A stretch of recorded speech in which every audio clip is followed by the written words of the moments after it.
একটা জাতির ধ্বংসের জন্য নৈতিকতা বিবর্জিত নেতৃত্বই যথেষ্ট। আপনার বাবা নেতা ছিল, আপনি ছেলে, তো আপনি নেতা, এটাকে নেতৃত্ব বলে না। আপনি যদি মানুষকে প্রভাবিত করবার ক্ষমতা হাসিল করেন, মানুষের কাজে আসেন, আপনাকে যদি সমাজে কাজে লাগে, আপনি মানুষকে সাপোর্ট করেন, তখন আপনি নেতা হয়ে ওঠেন।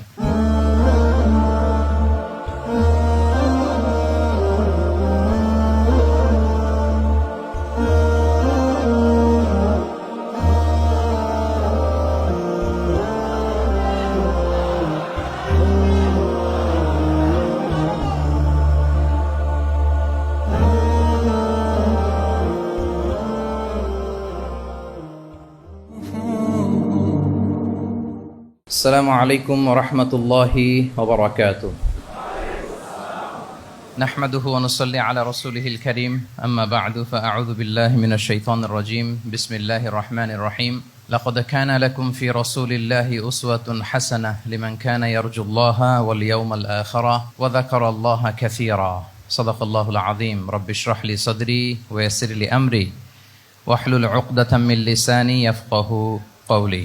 মিনার চট্টগ্রাম বিশ্ববিদ্যালয়ের আয়োজনে আজকের এই সিরাত প্রোগ্রামে আপনারা যারা উপস্থিত হয়েছেন তাদের সবাইকে জানাচ্ছি আন্তরিক শুভেচ্ছা এবং মোবারকবাদ। আহলান ওয়া সাহলান ওয়া মারহাবান বিকুম ফি হাযাল লিকা আত-তাইয়িব আল মুবারাক। আমরা শুরুতে আল্লাহ রাব্বুল ইজ্জা ওয়াল জালালের দরবারে শুকরিয়া জ্ঞাপন করছি, যিনি আমাদেরকে আজকের এই চমৎকার সন্ধ্যায় চট্টগ্রাম বিশ্ববিদ্যালয়ের সমাজ বিজ্ঞান অনুষদের এই চমৎকার অডিটোরিয়ামে আল্লাহ রাসূল সাল্লাল্লাহু আলাইহি ওয়া আলিহি ওয়াসাল্লামের পবিত্র সিরাত থেকে কিছু আলোচনা শুনবার জন্য আমাদেরকে একত্রিত হওয়ার সুযোগ করে দিয়েছেন। আমরা সবাই কালিমাত শুকর পড়ে নিচ্ছি আলহামদুলিল্লাহ। যে টপিকটির উপর আজকের সিরাত প্রোগ্রামে কিছু কথা আমি উপস্থাপন করবার চেষ্টা করব, সেটা হচ্ছে প্রফিটিক লিডারশিপ, অর্থাৎ নবুবী নেতৃত্ব। আল্লাহ রাসূল সাল্লাল্লাহু আলাইহি ওয়াসাল্লামের নেতৃত্বের ধরন কেমন ছিল, কৌশলগুলো কেমন ছিল, স্ট্র্যাটেজি কেমন ছিল, রূপরেখা কেমন ছিল, এবং সেখান থেকে লেসন নিয়ে বর্তমান নেতৃত্বকে আমরা কিভাবে আরো ডেভেলপ করতে পারি, ইমপ্রুভ করতে পারি, এ নিয়ে সামান্য কিছু কথা আজকের এই প্রোগ্রামে আমি উপস্থাপন করার চেষ্টা করব ইনশাআল্লাহ বিইذনিল্লাহ। তো মূল আলোচনাতে যাওয়ার আগে আমাদের শুরুতে নেতৃত্ব জিনিসটা কি, what is leadership, what is the essence of leadership, এই বিষয়টা ক্লিয়ার হইতে হবে। এটা ক্লিয়ার হলে আমরা পুরো আলোচনাটা খুব ভালো করে উপভোগ করতে পারবো ইনশাআল্লাহ। আমি অডিয়েন্সের মধ্য থেকে শুনতে চাই যে নেতৃত্ব বলতে আমরা আসলে কি বুঝি, হোয়াট ইজ লিডারশিপ। লিডারশিপ মানে অন্যকে প্রভাবিত করবার ক্ষমতা, এটাই হচ্ছে মূলত লিডারশিপ। নেতৃত্ব মানে আপনার যদি অন্যকে ইনফ্লুয়েন্স করার ক্ষমতা থাকে, আপনার যদি মানুষকে ম্যানেজ করার ক্ষমতা থাকে, প্রভাবিত করবার ক্ষমতা থাকে, এটাই বেসিকলি লিডারশিপ। যদি আমরা অন্যকে প্রভাবিত করতে পারি তাহলে বাই ডিফল্ট আমি নেতা হয়ে উঠি। এটা হচ্ছে লিডারশিপের মূল সংজ্ঞা বা প্রকৃত কথা। লেটস সে ক্লাস শেষে একজন তার বন্ধুদেরকে বলল চল খেলতে যাই, তো কেউ কেউ রাজি, আবার অনেকে রাজি না। সে কনভিন্স করা শুরু করলো, ফাইনালি সে সবাইকে কনভিন্স করে খেলতে নিয়ে গেল, এই যে লিডার হয়ে গেছে। ক্লিয়ার হয়েছে না ব্যাপারটা? তাহলে বেসিকলি অন্যকে প্রভাবিত করবার যে ক্ষমতা, এটাই হচ্ছে কি লিডারশিপ। যদি আমরা অন্যকে প্রভাবিত করতে পারি, ইনফ্লুয়েন্স করতে পারি। আমাদের সমাজে কিংবা রাষ্ট্রে আমরা যে সমস্যাগুলো দেখি, এগুলো বেসিকলি পোর লিডারশিপের কারণে। Poor leadership, because of poor leadership. যদি যথাযোগ্য নেতৃত্ব আমরা তৈরি করতে পারতাম, যোগ্য নেতৃত্ব যদি আমরা হাজির করতে পারতাম, তাহলে এই সমস্যাগুলো থাকতো না। আমরা আল্লাহ রাসূল সাল্লাল্লাহু আলাইহি ওয়া আলিহি ওয়াসাল্লামের নেতৃত্বের গুণাবলীগুলো, যদি ওনার যে লিডারশিপ ট্রেডস, লিডারশিপ ফিচার্সগুলো আছে, এগুলো যদি আমরা খেয়াল করি, তাহলে দেখবো যে এগুলো দিয়ে তিনি পুরো একটা জাতি, একটা ভূখণ্ডের জীবনধারা পাল্টে দিয়েছিলেন। তাহলে নেতৃত্বের দিক থেকে অ্যাজ এ লিডার তিনি কতটা সফল, এটা খুব ক্লিয়ার আমাদের কাছে। আমরা এখন দেখার চেষ্টা করব যে রাসূল সাল্লাল্লাহু আলাইহি ওয়াসাল্লামের লিডারশিপটা আসলে কোন ধরনের লিডারশিপ ছিল, কোন ধরনের নেতৃত্ব ছিল, এবং সেখান থেকে বর্তমান সময়ে আমরা কি করে যুগোপযোগী নেতৃত্ব তৈরি করতে পারি। প্রথম যেটা বলতে হবে সেটা হচ্ছে আল্লাহ রাসূল সাল্লাল্লাহু আলাইহি ওয়া আলিহি ওয়াসাল্লামের নেতৃত্বটা ছিল সার্ভেন্ট লিডারশিপ। সার্ভেন্ট লিডারশিপ মানে হচ্ছে কাজের মধ্য দিয়ে নেতা হওয়া। বেসিক্যালি আপনি যখন মানুষের কাজে লাগবেন বা কাজে আসবেন, তখনই আপনি নেতা। যদি আপনাকে সমাজে কোনো কাজে না লাগে, সমাজে যদি আপনি রেলেভেন্ট হতে না পারেন, কাউকে সাপোর্ট করতে না পারেন, গাইড করতে না পারেন, তাহলে তো নেতা হয়ে ওঠা আপনার পক্ষে সম্ভব হবে না। তাহলে যদি কাজে লাগা যায় মানুষের, আপনি যদি কাজে লাগেন, আপনি যদি মানুষের উপকারে আসেন, তাহলে by default you are a leader. If you are society oriented, if you are people oriented, if you are service oriented, by default you're a leader. আমরা যদি আল্লাহ রাসূল সাল্লাল্লাহু আলাইহি ওয়াসাল্লামের জীবনের দিকে একটু খেয়াল করি, তাহলে দেখবো যে নবী হওয়ার আগেও কিন্তু আল্লাহ রাসূল সাল্লাল্লাহু আলাইহি ওয়াসাল্লামের এই ক্যারেক্টারিস্টিক্স গুলো ছিল, এই ফিচার গুলো ছিল। উনি মানুষের অনেক কাজে এসেছেন, তিনি মানুষকে সাপোর্ট করতেন, বিপদে তাদের পাশে দাঁড়াতেন, তাই না? তিনি তো অফিসিয়ালি 40 বছর বয়সে নবী হলেন, যদিও আল্লাহর এলেমে তিনি অনেক আগে থেকেই নবী। কিন্তু দুনিয়াতে আল্লাহ রাসূল সাল্লাল্লাহু আলাইহি ওয়াসাল্লাম যখন 40 বছর বয়সে উপনীত হলেন, তখনই তো হেরা গুহায় নাজিল হলো, ইকরা বিসমি রাব্বিকাল্লাযী খালাক, read in the name of your lord who has created. এই যে 5টা আয়াত নাজিল হলো, উনি নিয়ে আসলেন, কাঁপতে লাগলেন। খাদিজা রাদিয়াল্লাহু তাআলা আনহার কাছে বললেন যে মনে হয় আমি মারা যাব, আমাকে কম্বল চাপা দাও, আমার ভয় লাগছে, আমি কাঁপছি। তখন খাদিজা রাদিয়াল্লাহু তাআলা আনহা ওনাকে আশ্বস্ত করলেন, ওয়াল্লাহি লা ইউখজিকাল্লাহু আবাদা, আপনি ভয় পাবেন না, আল্লাহ আপনাকে অপদস্থ করবেন না। ইন্নাকা লা তাসিলুর রাহিমা ওয়া তাসদুকুল হাদিসা, নিশ্চয় আপনি আত্মীয়তার সম্পর্ককে বজায় রাখেন, আপনি সবসময় সত্য কথা বলেন। ওয়া তাহমিলুল কাল্লা, আপনি মানুষের বোঝা বয়ে দেন। ওয়া তাকসিবুল মা'দুমা, যার উপার্জন করার কোনো সক্ষমতা নেই তার জন্য আপনি উপার্জন করেন, তাকে আপনি ফিনান্সিয়াল সাপোর্ট করেন। ওয়া তাকরিউদ দাইফা, আপনি মেহমানকে খাওয়ান। ওয়া তুঈনু আলা নাওয়াইবিল হক, সত্য যেখানে বিপন্ন সেখানে আপনি সত্যের বীর সেনানী হয়ে দাঁড়িয়ে যান। তো এই ফিচার যাদের মধ্যে থাকে, এমন ব্যক্তিত্বকে আল্লাহ তাআলা কখনোই অপমান করতে পারেন না। আপনি চিন্তিত হবেন না, ডোন্ট ওয়ারি অ্যাবাউট ইট, কোনো ভয় নাই, কোনো চিন্তা নাই, আপনি আশ্বস্ত হন। তাহলে দেখেন, এই যে 6টা গুণের কথা খাদিজা রাদিয়াল্লাহু তাআলা আনহা বললেন, এগুলো কিন্তু রাসূল সাল্লাল্লাহু আলাইহি ওয়াসাল্লাম নবী হওয়ার আগের গুণ। অর্থাৎ 40 বছর বয়সে তিনি উপনীত হওয়ার আগেই ওনার এই অভ্যেস ছিল যে উনি অন্যের বোঝা বইয়ে দিতে হেল্প করতেন, মানুষকে সাপোর্ট করতেন। যার উপার্জন করার সুযোগ নাই, ক্ষমতা নাই, তাকে তিনি উপার্জন করে দিতেন, মানে তাকে ফিনান্সিয়ালি সাপোর্ট করতেন, মেহমান খাওয়াতেন। তার মানে নবী হওয়ার আগেই উনি জনকল্যাণমূলক কাজে নিজেকে সম্পৃক্ত রেখেছেন। মানুষকে তিনি সাপোর্ট করতেন, মানুষকে হেল্প করতেন, উনি মানুষের কাজে লাগতেন। আর যে মানুষের কাজে লাগে, মানুষের উপকারে আসে, জনকল্যাণমূলক কাজে নিজেকে সম্পৃক্ত রাখে, বাই ডিফল্ট সে নেতা, বাই ডিফল্ট সে কি নেতা হয়ে যায়। তাহলে to serve before to lead, নেতৃত্ব এটা আসলে পজিশনের সাথে সম্পৃক্ত না, ইটস অল অ্যাবাউট ইনফ্লুয়েন্স। আপনার বাবা নেতা ছিল, আপনি ছেলে, তো আপনি নেতা, এটাকে নেতৃত্ব বলে না। আপনি যদি মানুষকে প্রভাবিত করবার ক্ষমতা হাসিল করেন, মানুষের কাজে আসেন, আপনাকে যদি সমাজে কাজে লাগে, আপনি মানুষকে সাপোর্ট করেন, তখন আপনি নেতা হয়ে ওঠেন। তাহলে রাসূল সাল্লাল্লাহু আলাইহি ওয়াসাল্লামের লিডারশিপটা যদি বুঝতে হয়, প্রথম কথা হচ্ছে ওনার লিডারশিপের প্যাটার্নটা ছিল সার্ভেন্ট লিডারশিপ, মানে সার্ভিস দেওয়ার মধ্য দিয়ে উনি নেতা বনে গেছেন। নবী হওয়ার আগেই ওনার মধ্যে এই ট্রেড ছিল, উনি মানুষকে সার্ভিস দিতেন। আরবিতেও একটা কথা আছে, সাইয়্যিদুল কওমি খাদিমুহুম, মানে যিনি সমাজের নেতা তিনি হবে সমাজের সবচেয়ে বড় খাদেম। যিনি নেতা হবেন তিনি সমাজের সবচেয়ে বড় কি হবেন? খাদেম হবেন। আমি টোটাল 12টা পয়েন্ট আলোচনা করবার চেষ্টা করবো ইনশাআল্লাহ। প্রথম পয়েন্টটা হচ্ছে সার্ভেন্ট লিডারশিপ, মানে to serve before to lead. নেতা হওয়ার আগে খাদেম হইতে হবে। কি হইতে হবে? খাদেম হইতে পারলে আপনি বাই ডিফল্ট নেতা। তাহলে আল্লাহ রাসূল সাল্লাল্লাহু আলাইহি ওয়াসাল্লামের নেতৃত্বের প্রথম কথা হচ্ছে ওনার লিডারশিপ প্যাটার্নটা ছিল সার্ভেন্ট লিডারশিপ। এটা হচ্ছে নাম্বার 1। 2 নম্বর কথা হচ্ছে নেতৃত্বের জন্য যেটা লাগে সেটা হচ্ছে কম্পিটেন্স। কিছু কম্পিটেন্স লাগে, এর মধ্যে অন্যতম কম্পিটেন্স হচ্ছে অ্যালোকোয়েন্স, বাগ্মিতা, বক্তব্যের পারঙ্গমতা, এটা লাগে। মানে যিনি নেতা হবেন তিনি কথা বলতে জানতে হবে, কথা বলতে পারতে হবে। এবার বলেন তো, আল্লাহ রাসূল সাল্লাল্লাহু আলাইহি ওয়াসাল্লামের এই কোয়ালিটিটা ছিল কি ছিল না? অসাধারণ কমিউনিকেশন স্কিল ছিল আল্লাহ রাসূল সাল্লাল্লাহু আলাইহি ওয়াসাল্লামের। এবং ওনার পাবলিক স্পিকিং এর যে কি দক্ষতা, আমরা ওনার বিভিন্ন বক্তব্যে, ওনার জুমার খুতবায়, ওনার বিভিন্ন আলোচনায়, বক্তব্যগুলো থেকে আমরা বুঝতে পারি। তাহলে নেতা হইতে হলে তার এলোকোয়েন্স লাগে, বাগ্মিতা লাগে। একজন মানুষ সর্বপ্রথম কোন জিনিসের প্রেমে পড়ে জানেন? কথার প্রেমে পড়ে। কিসের? কথার প্রেমে পড়ে। কথার ধরন, কণ্ঠস্বর, তার অ্যাটিটিউড, তার শব্দের জাদু, এটা মানুষের হৃদয়কে জয় করে ফেলে। আল্লাহ রাসূল সাল্লাল্লাহু আলাইহি ওয়াসাল্লাম তিনি নিজেও বলেছেন, ওয়া ইন্না মিনাল বায়ানি লা সিহরা, কিছু কিছু বক্তব্যের মধ্যে জাদু আছে। তো রাসূল সাল্লাল্লাহু আলাইহি ওয়াসাল্লামের এই এলোকোয়েন্স ছিল, এলোকোয়েন্স। তিনি বলতেন, উতিতু জাওয়ামিউল কালিম, আল্লাহ তাআলা আমাকে সর্বমর্ম বাচন ভঙ্গির অধিকারী করেছেন। মানে উনি যেটা বলতেন এটা ছিল very precise in wording but comprehensive in meaning. এটার যে দোতনা, এটার যে appeal to the heart of the people, to the heart of the listener, এটা অসাধারণ, মানুষের হৃদয়কে জয় করে ফেলতো। আল্লাহু আকবার। তাহলে নেতা হইতে হইলে তার কমিউনিকেশন স্কিল লাগবে। কি বলেন? লাগবে। এখন নেতা আসছে, উনি বক্তব্য করতে পারতেছে না, তাহলে কি নেতা হইতে পারবে? তাহলে পাবলিক স্পিকিং, কমিউনিকেশন স্কিল, এটা ইটস এ মাস্ট, এটা নেতার লাগবে। যেমনটি রাসূলুল্লাহ সাল্লাল্লাহু আলাইহি ওয়া আলিহি ওয়াসাল্লামের ছিল। উনি সর্বমর্ম বাচন ভঙ্গির অধিকারী ছিলেন, বলতেন কম কিন্তু এটার অ্যাপিল ছিল অনেক বেশি, এটার ব্যাখ্যা হয়ে যেত অনেক। রাসূল সাল্লাল্লাহু আলাইহি ওয়াসাল্লামের সবচাইতে বড় ভাষণটি ছিল বিদায় হজের ভাষণ, খুব সম্ভবত। ওই ভাষণের টেক্সটগুলোকে যদি একসাথে করা হয়, আমার মনে হয় 10 মিনিটের বেশি লাগবে না ওই টেক্সটগুলো পড়তে। তার মানে সবচাইতে বড় যে ভাষণ ওনার, ওটা কত ছিল? 10 থেকে 12 মিনিটের ভাষণ ছিল। আমরা তো ঘন্টার পর ঘন্টা বক্তব্য করি, তারপরেও তো আমরা মানুষের মনকে খুশি করতে পারি না। উনি সেই যে 1400 বছর আগে 10 মিনিটের একটা ছোট্ট ভাষণ দিলেন, গোটা বিশ্ব আজও হাবুডুবু খায় ওই ভাষণের ভেতর, ঠিক কিনা বলেন? তাহলে উতিতু জাওয়ামিউল কালিম, আমি সর্বমর্ম বাচনভঙ্গির অধিকারী। সুবহানাল্লাহ, ভেরি প্রিসাইজ এন্ড ক্লিয়ার। কতটা প্রিসাইজ এন্ড ক্লিয়ার ছিল রাসূল সাল্লাল্লাহু আলাইহি ওয়াসাল্লামের বক্তব্য? আম্মা জান আয়েশা রাদিয়াল্লাহু তাআলা আনহা বলেন, লাউ আদ্দাহুল আদ্দু লা আহসাহু। তিনি যখন বক্তব্য করতেন, কেউ যদি চাইতো যে দেখি কয়টা শব্দ বললেন বক্তব্যে, কয়টা বাক্য বললেন, চাইলে মুহূর্তে গুনে ফেলা যেত সেটা। এত প্রিসাইজ এন্ড ক্লিয়ার বক্তব্য ছিল যে তিনি কয়টা বাক্য ব্যবহার করেছেন, কয়টা শব্দ ইউজ করেছেন এই বক্তব্যে, চাইলে যে কেউ গুনে ফেলতে পারত। এবং তিনি খুবই শুদ্ধ আরবিতে কথা বলতেন, আফসাহুল লিসান ছিলেন।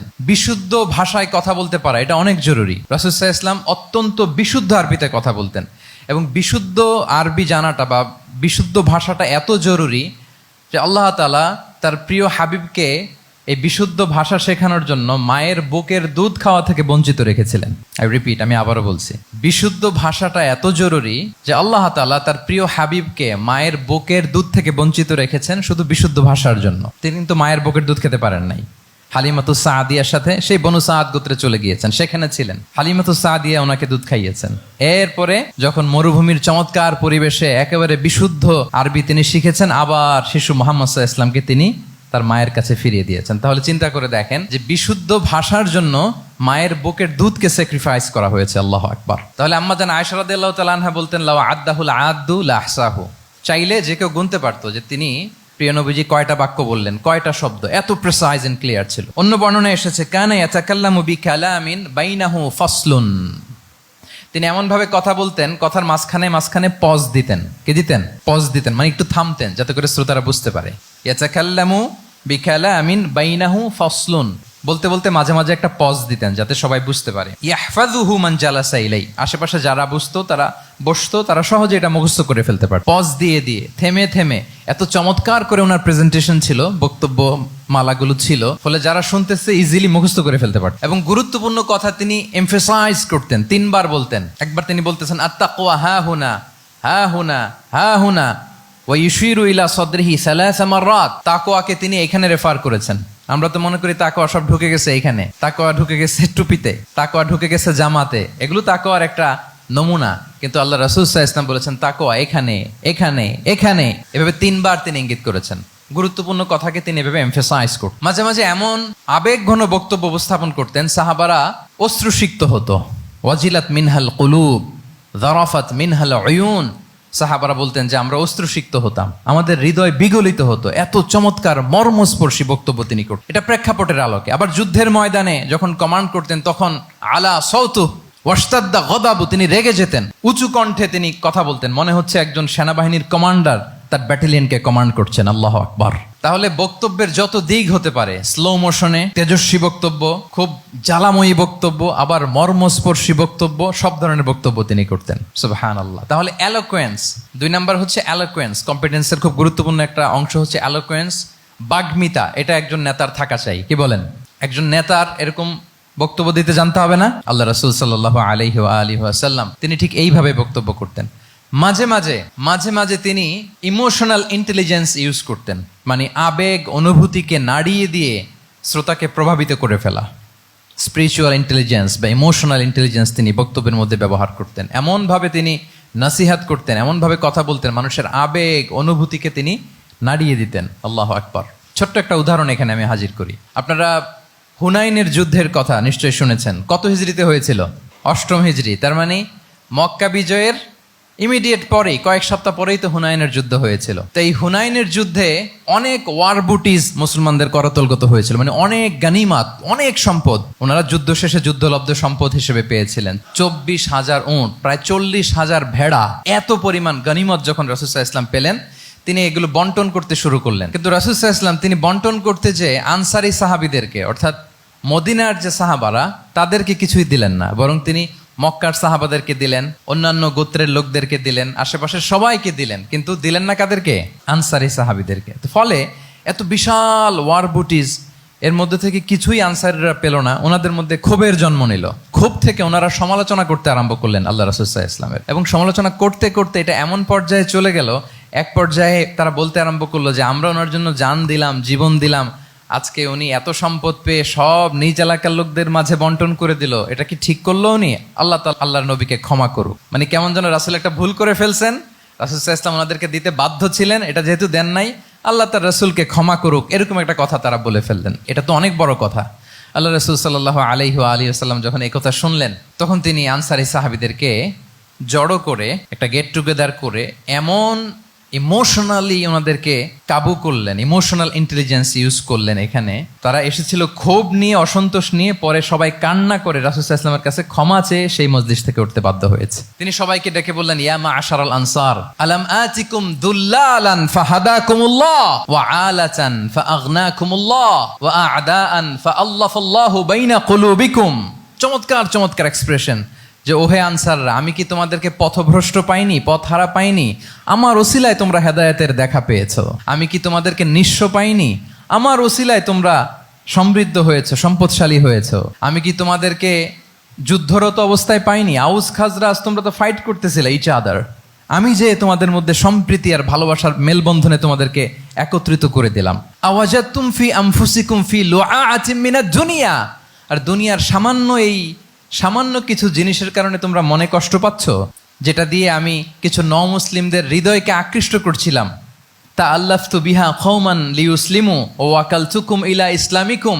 আমি কিছু মুসলিমদেরকে এগুলো দিয়ে তাদের হৃদয়টাকে ইসলামের প্রতি আরো অ্যাট্রাক্টেড করতেছিলাম, আর তোমাদেরকে তোমাদের ইসলামের উপরই আমি ছেড়ে দিয়েছি। আমি জানি আমার আনসাররা, তাদের হৃদয়ে যে ইসলাম আছে এটাই তাদের জন্য যথেষ্ট। আমা তারদাউনা আইয়াযহাবান নাসু বিশ-শাতি ওয়াল বাঈর وَتَرْجِعُونَ بِرَسُولِ اللَّهِ فِي رِحَالِكُمْ. Won't you be happy that people go back to their country with sheep and camel, and you go back to your country with Rasulullah? Allahu Akbar. তোমরা কি এতে খুশি হবে না? মানুষ উট আর ভেড়া নিয়ে তাদের এলাকায় ফিরবে, আর তোমরা আল্লাহর রাসূলকে নিয়ে তোমাদের এলাকায় ফিরবে। এরকম একটার পর একটা ইমোশনালি রাসূল সাল্লাল্লাহু আলাইহি ওয়াসাল্লাম যখন আনসার সাহাবীদেরকে কাবু করতে লাগলেন, ওনারা এমনভাবে কান্নার রোল জুড়ে দিল, এমনভাবে অনুতপ্ত হলো, কাঁদতে শুরু করলো। পরে এরা বলতে আরম্ভ করলো, আমি তো দুই একটা বাক্য বললাম, লম্বা চূড়া মন মাতানো বক্তব্য, হৃদয়স্পর্শী বক্তব্য। তারা বললো, ইয়া রাসূলুল্লাহ, আমরা শুধু আপনাকে পেয়েই খুশি। রাসূল সাল্লাল্লাহু আলাইহি ওয়াসাল্লাম বলেন, গোটা বিশ্বের মানুষ যদি এই পথ ধরে আর আনসারীরা যদি এই পথ ধরে, আমি এই পথ ছেড়ে দিয়ে আনসারীদের পথে হাঁটবো। আল্লাহ তুমি আনসারদের ক্ষমা করো, তাদের সন্তানদের ক্ষমা করো, তাদের নাতিদেরকে ক্ষমা করো। এভাবে মর্মস্পর্শী বক্তব্য যখন ইমোশনাল ইন্টেলিজেন্স দিয়ে যখন রাসূল সাল্লাল্লাহু আলাইহি ওয়াসাল্লাম বললেন, সব আনসারী সাহাবারা কাঁদতে আরম্ভ করলেন। সবাই ফাবাকাল কওমু হাত্তা আখদালু লুহাহুম, তাদের প্রত্যেকের দাড়ি ভিজে গেল, এমন কান্না জুড়ে দিল। আল্লাহু আকবার। তাহলে এটা ছিল রাসূল সাল্লাল্লাহু আলাইহি ওয়াসাল্লামের বক্তব্যের মাধ্যমে শ্রোতাদের মাঝখানে প্রভাব সৃষ্টি করার ক্ষমতা। চিন্তা করতে পারেন, হৃদয় কেঁপে ওঠে না এই কথা শুনলে? Won't you be happy people go back to their home with sheep and camel, and you take the messenger of Allah with you? মানুষ ছাগল ভেড়া নিয়ে ফিরতেছে, তোমরা তো আল্লাহর নবীকে নিয়ে ঘরে ফিরতেছো। আল্লাহু আকবার। তাহলে এই কম্পিটেন্সটা লাগে একজন নেতার, তিনি এরকম মর্মস্পর্শী বক্তব্য দিতে জানতে হবে। 3 নাম্বার হচ্ছে কম্পেশন, মানে সফট হার্টেড, দয়াদ্র হৃদয় হতে হবে। আপনি মানুষের দুঃখ যদি আপনাকে কাঁদায়, তবেই আপনি নেতা। আমরা আল্লাহ রাসূল সাল্লাল্লাহু আলাইহি ওয়াসাল্লামের দিকে যদি তাকাই, ওনার তো একটা উপাধি হচ্ছে রাহমাতাল লিল আলামিন। আল্লাহ রাসূল সাল্লাল্লাহু আলাইহি ওয়াসাল্লামের উপাধি কি? ওমা আরসালনাকা ইল্লা রাহমাতাল লিল আলামিন। We have not sent you but as mercy for all the worlds. নবী হে, আপনাকে সবার জন্য আমি মার্সি করে পাঠিয়েছি, রাহমা করে পাঠিয়েছি। আপনি সবার জন্য রহমত, মানুষের জন্য, ম্যানকাইন্ড, জিনকাইন্ড, অ্যানিমালস, সবার জন্য আপনি রাহমা। রাসূল সাল্লাল্লাহু আলাইহি ওয়াসাল্লাম কতটা দয়াদ্র ছিল। আল্লাহ তাআলা অন্য আয়াতে বলছেন, ফাবিমা রাহমাতিম মিনাল্লাহি লিনতা লাহুম ওয়ালাউ কুনতা ফাযযান গালিযাল কলবি লানফাদ্দু মিন হাওলিক। নবী হে, লিনতা লাহুম, সবার জন্য আপনি সফট হার্টেড হয়েছেন আল্লাহর অনুগ্রহে। যদি আপনি সফট হার্টেড না হয়ে আপনি যদি কঠোর হৃদয়ের অধিকারী হতেন, তাহলে এখন লোকেরা যেমনি আপনাকে ঘিরে রাখে, আপনার চারিপাশে সবাই ঘিরে রাখতো না। আল্লাহু আকবার। সাহাবারা সব সময় রাসূল সাল্লাল্লাহু আলাইহি ওয়াসাল্লামের সঙ্গ পেতে চাইতো, অ্যাকম্পানি চাইতো, ঘিরে রাখ। এমনকি অনেক সাহাবী ঘরে ভালো না লাগলে রাসূল সাল্লাল্লাহু আলাইহি ওয়াসাল্লামের কাছে চলে আসতো। এমনকি অনেক সাহাবী বলতেন যে আমার পেটে ক্ষুধা লাগলেই আমি রাসূলের কাছে যেতাম, কারণ রাসূলের চেহারা দেখলে আমার পেটের ক্ষুধা উধাও হয়ে যেত। ফাবিমা রাহমাতিম মিনাল্লাহি লিনতা লাহুম। নবী হে, আল্লাহর অনুগ্রহে আপনি কোমলভাষী হয়েছেন। কোমল হৃদয়ের হওয়া, সফট হার্টেড হওয়া, দয়াদ্র চিত্তের হওয়া, এটা অন্যতম একটা লিডারশিপ ট্রেট। এত দয়াদ্র ছিলেন, আল্লাহ তাআলা বলছেন ফালাআল্লাকা বাখিউন নাফসাকা আলা আসারিহিম ইল্লাম ইউমিনু বিহাযাল হাদীসি আসাফা। রাসূল সাল্লাল্লাহু আলাইহি ওয়াসাল্লাম বারবার মক্কার কুরাইশদের কাছে যেত, বারবার কাফিরদের কাছে যেত, যেন তারা ঈমান আনে, যেন তারা খারাপ রাস্তা ছেড়ে দিয়ে ভালো রাস্তায় আসে। বারবার চিন্তা করতো যে ইস, কেন তারা লা ইলাহা পড়ে না, কেন তারা সত্যের পথে ফিরে আসে না। হায় রে, একটুর জন্য তো তারা সামান্য আমার কথাটা শুনলেই তো বেঁচে যেত, ইস একটু আমার কথা মানলেই তো জাহান্নাম থেকে বেঁচে যেত। এরকম অস্থির হয়ে তাদের পেছনে ছুটতেন। আল্লাহ তাআলা বলেছেন, নবী হে, আপনি ওদের পেছনে ছুটতে ছুটতে আপনি তো নিজেকেই শেষ করে দিবেন। বাখিউন নাফসাক, আপনি তো নিজের দিকে খেয়াল করছেন না, নিজের শরীরের দিকে খেয়াল করছেন না, নিজের স্বাস্থ্যের দিকে, সময়ের দিকে। আপনি পাগল পাড়া হয়ে তাদেরকে বাঁচানোর জন্য ছুটছেন। তাহলে কতটা দয়াদ্র কোমল হৃদয়ের অধিকারী হলে যে কাফেররা রাসূল সাল্লাল্লাহু আলাইহি ওয়াসাল্লামকে ফিজিক্যালি মেন্টালি এমন কোনো টর্চার নেই, করে নাই, তাদের পিছনে পিছনে ছুটতেন তিনি। হায় রে, একটু যদি ইমানের রাস্তায় আনা যায়, কোনোভাবে যদি তাদেরকে বুঝিয়ে কনভিন্স করা যায়, তাহলে কম্প্যাশনেট, দয়ালু হওয়া, এটা নেতৃত্বের অন্যতম একটা গুণ। আপনার হৃদয়ে দয়া থাকতে হবে, মায়া থাকতে হবে সবার জন্য, কারণ নেতা তিনি তো সবার। লেটসে বাংলাদেশের যিনি প্রধানমন্ত্রী হবেন, আরো রেলেভেন্ট হয়ে যাচ্ছে এখন কথা, সামনে তো নির্বাচন আসতেছে, সো কেউ না কেউ তো প্রধানমন্ত্রী হবে। তো উনি যখন প্রধানমন্ত্রী হবে ধরেন, তো উনি কি শুধু ওনার দলের প্রধানমন্ত্রী হবেন? তাহলে উনি 18 কোটি মানুষের প্রধানমন্ত্রী হবেন, ঠিক কিনা বলেন? তাহলে সবার জন্য ওনার হৃদয়ে দয়া, ভালোবাসা, এটা থাকার দরকার আছে না নাই? তিনি সবার প্রতি কোমল হৃদয়ের হইতে হবে, দয়াদ্র হইতে হবে। প্রধানমন্ত্রী উনি শুধু নিজ দলের প্রধানমন্ত্রী নন, 18 কোটি মানুষের প্রধানমন্ত্রী। তাহলে সফট হার্টেড হইতে হবে। রাসূল সাল্লাল্লাহু আলাইহি ওয়াসাল্লামের মধ্যে এটা ছিল। সবসময় তিনি মাজলুমদের পাশে থাকতেন। আপনারা হিলফুল ফুজুলের কথা জানেন। ওনার বয়স যখন 35, ইয়ামানের এক ব্যবসায়ী আসছিল মক্কায় ব্যবসা করতে। পণ্য বিক্রির পরে আস ইবনে ওয়াইল নামে এক দুষ্ট জালেম, সে পণ্য নিয়ে বলে আমরা এই এলাকার লোক, আমরা দাম দিব না, কি করতে পারো করো। এই লোক কান্না জুড়ে দিল। তার কান্না দেখে রাসূল সাল্লাল্লাহু আলাইহি ওয়াসাল্লামের হৃদয়ে দয়া হলো। তিনি ওনার চাচা জুবাইর ইবনে আব্দুল মুত্তালিব সহ ওনার মতো যারা ইয়াং স্টার আছে সবাইকে নিয়ে একটা সংঘ করলেন। এটাই তো হালাফুল ফুদুল, মূলত নাম হচ্ছে হালাফুল মুত্তাইয়িবিন। জাহিলি যুগে ওনাদের প্রথা ছিল, কোনো একটা ভালো কাজে কেউ যখন এক হতো, রং ভর্তি বালতির ভেতরে হাত ঢুকিয়ে তারা পাথরের মধ্যে ওই হাতের ছাপ দিত, সবাই ওইখানে ছাপ দিত। ফলে কাইন্ড অফ কভেনেন্ট, এটা একটা চুক্তির মতো, যে আমরা চুক্তিবদ্ধ হলাম, এগ্রিমেন্ট করলাম যে আমরা সবাই এক। তো রাসূল সাল্লাল্লাহু আলাইহি ওয়াসাল্লাম ওনার মতো ইয়াংস্টারদেরকে নিয়ে এই হালাফুল মুত্তাইয়িবিন বা হালাফুল ফুদুল করেছেন। এবং এটার মূল কথা ছিল, মূল স্লোগান ছিল নাহনু মাআল মাজলুম দিদ্দাজ জালিম, আমরা সবসময় মাজলুমের পক্ষে থাকবো, জালিমের বিপক্ষে। এটা ছিল হিলফুল ফুজুলের কি মূল শিক্ষা। এভাবে সব সময় তিনি মাজলুমদের সাথে ছিলেন। শ্রমিক সাহাবীদেরকে বড্ড ভালোবাসতেন, শ্রমজীবীদেরকে বড্ড ভালোবাসতেন।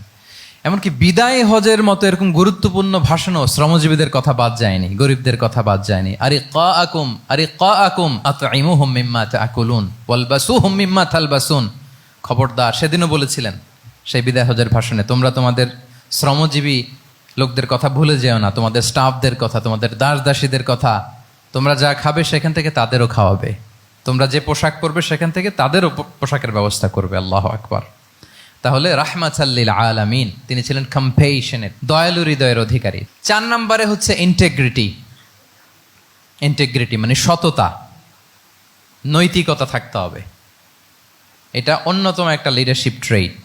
এটার বড় ক্রাইসিস এখন ইন্টিগ্রিটির। রাসূল সাল্লাল্লাহু আলাইহি ওয়াসাল্লামের লিডারশিপটা ছিল এথিক্যাল লিডারশিপ, কিন্তু এইটার অনেক বড় ক্রাইসিস আমাদের সমাজে, আমাদের নেতৃত্বের মাঝে। কি বলেন? নৈতিকতার ঘাটতি আছে না? নৈতিকতা বিবর্জিত নেতৃত্ব, এটা দিয়ে কিছুই হয় না। একটা জাতির ধ্বংসের জন্য নৈতিকতা বিবর্জিত নেতৃত্বই যথেষ্ট। এজন্য নৈতিকতা লাগবে, ইন্টিগ্রিটি, সততা। আমরা যদি আল্লাহ রাসূল সাল্লাল্লাহু আলাইহি ওয়াসাল্লামের নেতৃত্বের দিকে তাকাই, ওনার সততা, ওনার সত্যবাদিতা, ওনার আমানতদারিতা নিয়ে যদি আমরা একটু সিরাতের পরতে পরতে খেয়াল করি, এমনকি নবী হওয়ার আগে যদি খেয়াল করি, তাহলে দেখব যে মক্কার লোকেরা আল্লাহ রাসূল সাল্লাল্লাহু আলাইহি ওয়াসাল্লামকে আস-সাদিক, আল আমিন উপাধিতে ভূষিত করেছেন। সুবহানাল্লাহ, মানে সত্যবাদী, ট্রুথফুল এন্ড ট্রাস্টওয়ার্দি।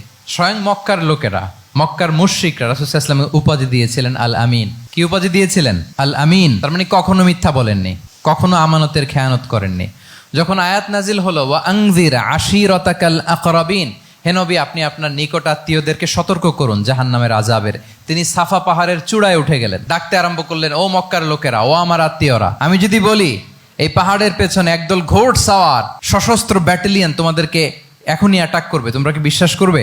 আকুনতুম মুসাদ্দিকিয়া, আমার কথা বিশ্বাস করবে? মক্কাবাসী এক বাক্যে কি বলেছিল জানেন? তারা বলেছিল নাম, অবশ্যই বিশ্বাস করবে। কেন বিশ্বাস করবে? বলে যে মা জাররাবনা আলাইকা ইল্লা সিদকা, we have never ever experienced a single lie from you in our life. আমরা জীবনে কোনোদিন তোমার মিথ্যা বলতে শুনি নাই। আল্লাহু আকবার। কি নিঃসংকোচ স্বীকৃতি এলাকার লোকদের। এইটা আমাদের সমাজে অনেক বড় ক্রাইসিস, আমানতদারিতা, ট্রাস্টওয়ার্দিনেস। সো এখান থেকে আমাদের শিখতে হবে, অনেক কিছু রিভাইজ করতে হবে আমাদেরকে। এই যে নতুন বাংলাদেশের চমৎকার সময় এসেছে, আর 54 বছরও হয়তো আমরা এই সুযোগ পাবো না। এজন্য আমাদেরকে শিখতে হবে রাসূল সাল্লাল্লাহু আলাইহি ওয়াসাল্লামের যে ইন্টিগ্রিটি, ওনার যে ট্রাস্টওয়ার্দিনেস, এই আমানতদারিতা থেকে আমাদেরকে শিখতে হবে। তাহলে নেতাকে আস্থার জায়গা তৈরি করে নিতে হয়। রাসূল সাল্লাল্লাহু আলাইহি ওয়াসাল্লাম এটা ধীরে ধীরে তৈরি করেছেন। আপনারা জানেন যে উনি নবুয়তের আগে পার্টনারশিপে বিজনেস করতেন খাদিজা রাদিয়াল্লাহু তাআলা আনহার সাথে, মানে খাদিজা রাদিয়াল্লাহু তাআলা আনহার ইনভেস্টমেন্ট আর উনি শ্রম দিতেন। তো উনি সিরিয়াতে গিয়েছেন পণ্য নিয়ে, মালামাল নিয়ে।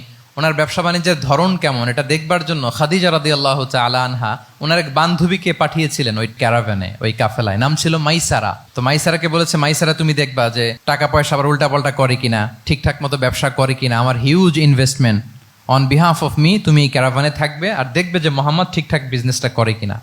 আল্লাহু আকবার। মাইসারা এই সফর শেষে এসে খাদিজা রাদিয়াল্লাহু তাআলা আনহার কাছে এমন পজিটিভ রিভিউ দিয়েছে, এই রিভিউ শুনেই খাদিজা রাদিয়াল্লাহু তাআলা আনহা বিষ্ণু ইসলামকে বিয়ে করার জন্য রাজি হয়ে গেছেন। আলহামদুলিল্লাহ। মাইসারা এসে রিভিউ দিতে লাগলো যে মোহাম্মদ সে সবার চেয়ে আলাদা সাল্লাল্লাহু আলাইহি ওয়াসাল্লাম। তার ওঠা বসা, তার চলন বলন, তার কথন, তার ডিলিংস, তার লেনদেন সব আলাদা, অসাধারণ তিনি। মাইসারার রিভিউ শুনে আল্লাহু আকবার, খাদিজা রাদিয়াল্লাহু তাআলা আনহা তিনি অবাক হয়ে গেলেন এবং তিনি বিয়ের প্রস্তাব পাঠালেন। রাসূল সাল্লাল্লাহু আলাইহি ওয়াসাল্লামের এই আমানতদারিতায় মুগ্ধ হয়ে কি করলেন?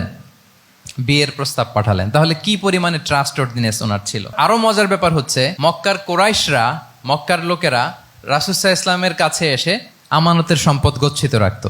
আবু জাহেলের কাছে রাখতো না, উতবা, শাইবা, ওয়ালিদ ইবনে মুগিরা কারো কাছে রাখতো না। খেয়াল করে দেখেন, দল করে আবু জাহেলের, দল করে কার? কিন্তু আমানত রাখে কার বাসায়? কি অবাক করা কাণ্ড না? কর্মী হচ্ছে আবু জাহেলের, কিন্তু আমানতের সম্পদ রাখে কার কাছে? মুহাম্মদ সাল্লাল্লাহু আলাইহি ওয়াসাল্লামের বাসায়। রাসূল সাল্লাল্লাহু আলাইহি ওয়াসাল্লাম যেদিন হিজরত করবেন, উনি সাইয়েদনা আলী রাদিয়াল্লাহু তাআলা আনহুকে অ্যাসাইন করে গিয়েছেন যে আলী তুমি থাকো, তুমি কয়েকদিন পরে মদিনায় হিজরতে যাবা, আমার কাছে যত আমানতের সম্পদ আছে এগুলো তুমি আগে বিলি করে তারপরে যাবে। রাসূল সাল্লাল্লাহু আবু বকর রাদিয়াল্লাহু তাআলা আনহুকে নিয়ে চলে গেলেন। আলী রাদিয়াল্লাহু তাআলা আনহুর টানা 3 দিন লেগেছে যে ডেপোজিটগুলো রাসূল সাল্লাল্লাহু আলাইহি ওয়াসাল্লামের কাছে ছিল, আমানতের যেই জিনিসগুলো ছিল এগুলো বন্টন করতে সাইয়েদনা আলী রাদিয়াল্লাহু তাআলা আনহু 3 দিন সময় নিয়েছেন। 3 দিন। এত পরিমাণ আমানতের সম্পদ রাসূল সাল্লাল্লাহু আলাইহি ওয়াসাল্লামের কাছে ছিল। আল্লাহু আকবার। তাহলে এই আমানতদারিতা, সততা, অনেস্টি, ট্রাস্টওয়ার্দিনেস এটা অনেক জরুরি নেতৃত্বের জন্য। নেতা হতে চাইলে তাকে আমানতদার হইতে হবে। যদি একজন ট্রু লিডার কেউ হতে চায়, তার মধ্যে আমানতদারিতা চাই। কি চাই? আমানতদার। তাহলে ইন্টিগ্রিটি। 5 নম্বরে হচ্ছে গুড ইন্টারাকশন উইথ ফলোয়ার্স। নেতার তার ফলোয়ারের সাথে কি লাগবে? ভালো ইন্টারাকশন লাগবে, সুন্দর একটা সম্পর্ক লাগবে, ভালো বোঝাপড়া চাই। একজন ভালো নেতৃত্বের বৈশিষ্ট্য হচ্ছে নেতা তার ফলোয়ারের সাথে কি করবে? ইন্টারেক্ট করবে। এখানেই বস আর লিডারের মধ্যে পার্থক্য। বস কি করে? অর্ডার করে শুধু। বসের কাজ হচ্ছে এই ডুজ অ্যান্ড ডোন্টস বলে দেয়, এইটা করা যাবে, ওইটা করা যাবে, মানে অর্ডার করে, ডিরেক্ট করে। কিন্তু লিডার কি করে? গাইড করে, মেন্টরিং করে, ইন্সপায়ার করে, মোটিভেট করে। So here is the difference between leader and boss. তাহলে বসই হওয়া যাবে না।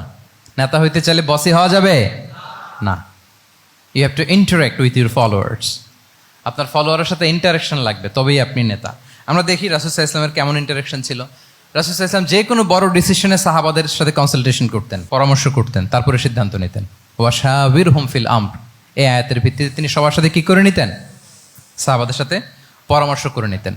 আপনারা দ্বিতীয় হিজরির যে বদরের যুদ্ধের কথা জানেন, বদরের প্রান্তরটা মদিনা থেকে প্রায় 130 কিলো দক্ষিণ পশ্চিমে। তো ওখানে গেলেন মদিনা থেকে তিনি। যাওয়ার পরে এক জায়গায় তিনি সেনা ক্যাম্প স্থাপন করলেন। স্থাপন করার পরে হাব্বাব ইবনুল মুনজির রাদিয়াল্লাহু তাআলা আনহু তিনি জিজ্ঞেস করলেন, ইয়া রাসূলুল্লাহ, এই যে আপনি এই জায়গায় বদরের প্রান্তরে সেনা শিবির স্থাপন করলেন, সেনা ক্যাম্প স্থাপন করলেন, এটা কি আল্লাহর দেখিয়ে দেয়া কোনো জায়গা নাকি আপনার ইচ্ছায়? তিনি বললেন, আমানজিলান আনসালাকাল্লাহু লাইসা লানা আন নাতাকদ্দামাহু ওয়ালা নাতাআখারা আনহু। এটা কি একেবারে ফিক্সড আল্লাহর পক্ষ থেকে ওহী যে এখানেই শিবির স্থাপন করতে হবে, নাকি আমহুয়া রায়ু ওয়াল হারবু ওয়াল মাকিদা, নাকি এটা যুদ্ধের কৌশল হিসেবে আপনি নিজ থেকে করেছেন? রাসূল সাল্লাল্লাহু আলাইহি ওয়াসাল্লাম বললেন, না, এটা কোনো ওহী না। আমার কাছে মনে হয়েছে, আমার যে অ্যানালিসিস, আমার মনে হয়েছে বদরের যুদ্ধে এখানেই আমাদের পজিশনিংটা হইলে ভালো হয়।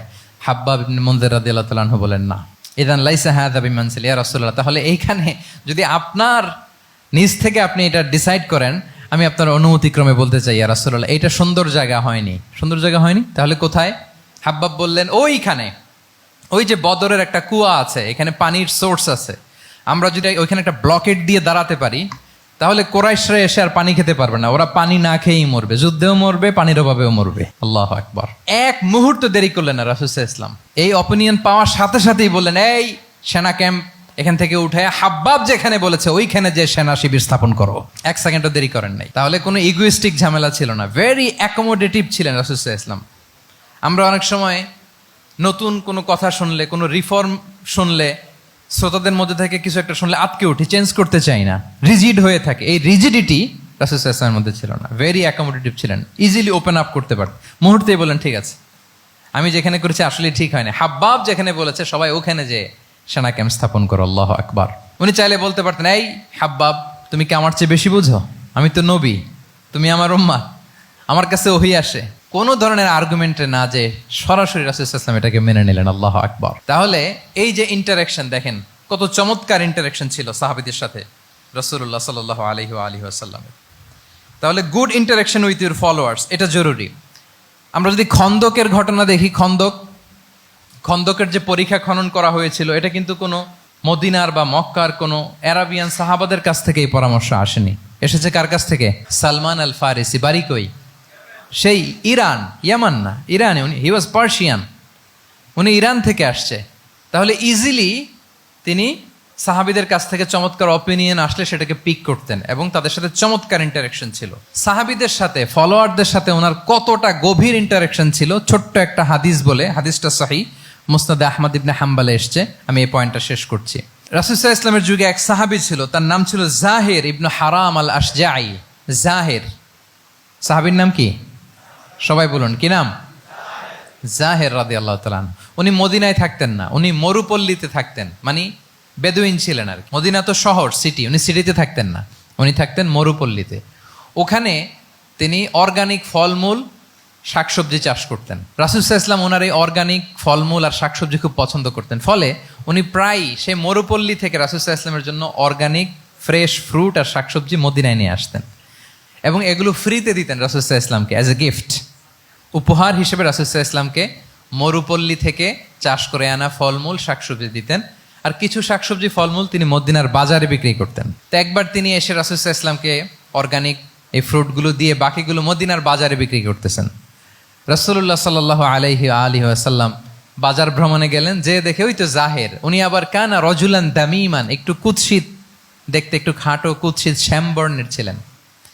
তো ওনাকে দেখেই রাসূল সাল্লাল্লাহু আলাইহি ওয়াসাল্লাম পিছন থেকে এরকম ঝাপটে ধরলেন।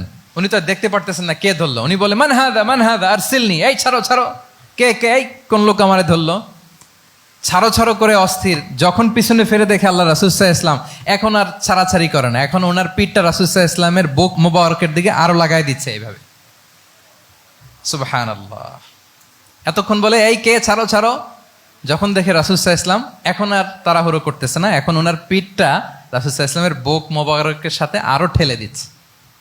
রাসূল সাল্লাল্লাহু আলাইহি ওয়াসাল্লাম এবার মজার ছড়ে বললেন, মাইয়াশতারি হাযাল আব, ফান করে বলতেছেন, এই একটা দাস আছে আমার কাছে, এই লোকটারে কে কিনবে, আমি বেচবো।